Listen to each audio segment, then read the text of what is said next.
विश्वास और विश्वास के बारे में क्या हो सकता है।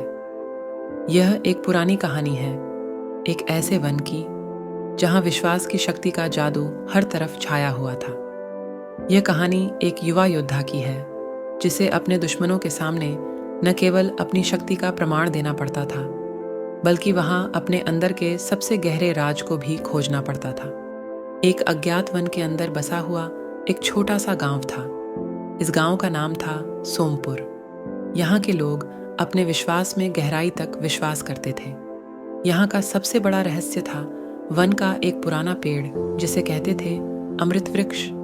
इस पेड़ से मिलने वाली एक शक्ति थी जो किसी को भी अज्ञात ताकत और यदि सही तरीके से प्रयोग की गई तो अमृतत्व भी दे सकती थी। इस छोटे से गांव में एक युवा योद्धा राजीव नामक लड़का था।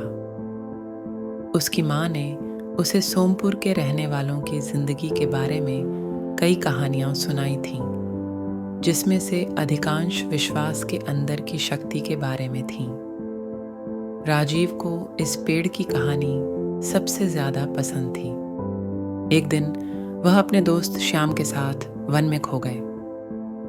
वन के अंदर जाकर वे बहुत दूर निकल आए और वहां एक पुराने मंदिर के सामने पहुंचे। मंदिर के अंदर एक पुरानी पुस्तक मिली जिसमें विभिन्न जादूटों के बारे में लिखा था। राजीव ने उसे साथ ले आया और इसे पढ़ते पढ़ते वे इस जगह के रहस्यों के बारे में और भी ज्यादा जानने लगे। यह सिर्फ शुरुआत थी। राजीव के लिए अभी और भी बड़े परीक्षण और संघर्ष के दिन आने वाले थे। राजीव के लिए वन के रहस्यों का पहला परीक्षण था जब एक अज्ञात शक्ति ने गांव को आक्रमण किया। वह शक्ति वन की गहराई से निकलकर गांव वालों को डरा रही थी। राजीव ने वास्तविक और अपनी जादू की प्रशिक्षण से प्राप्त शक्ति को उपयोग करके उस शक्ति को हराया। इससे उसका विश्वास और अधिक बढ़ गया। उसने श्याम के साथ विशेषज्ञता के साथ उस शक्ति के बारे में और अधिक जानने का फैसला किया। इस प्रकार वे अपने नए मिशन के लिए तैयार हो गए। वन के अंदर रहस्यमय यात्रा के दौरान राजीव और श्याम ने एक गुप्त गुफा पाई। उस गुफा में एक और पुस्तक मिली जिसमें एक जादुई मंत्र के बारे में लिखा था जो विशेष शक्तियों को सक्रिय कर सकता था। राजीव और श्याम ने उस मंत्र का अभ्यास किया और इसे अपने अंदर के सबसे गहरे रहस्यों को खोजने में मदद लिया। आखिरकार राजीव को एक विशेष परीक्षा का सामना करना पड़ा जब वह अमृत वृक्ष के पास पहुंचा।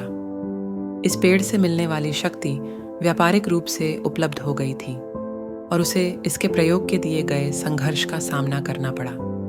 वन के अंदर उसने अनेक चुनौतियों का सामना किया और इसके दौरान वह अपनी सामर्थ्य को सही तरीके से प्रयोग करना सीखा।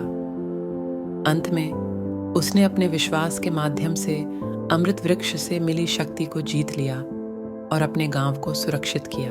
इस यात्रा में राजीव ने अपने अंदर के सबसे गहरे राजों को खोजा और विश्वास की शक्ति का अद्वितीय महत्व जाना।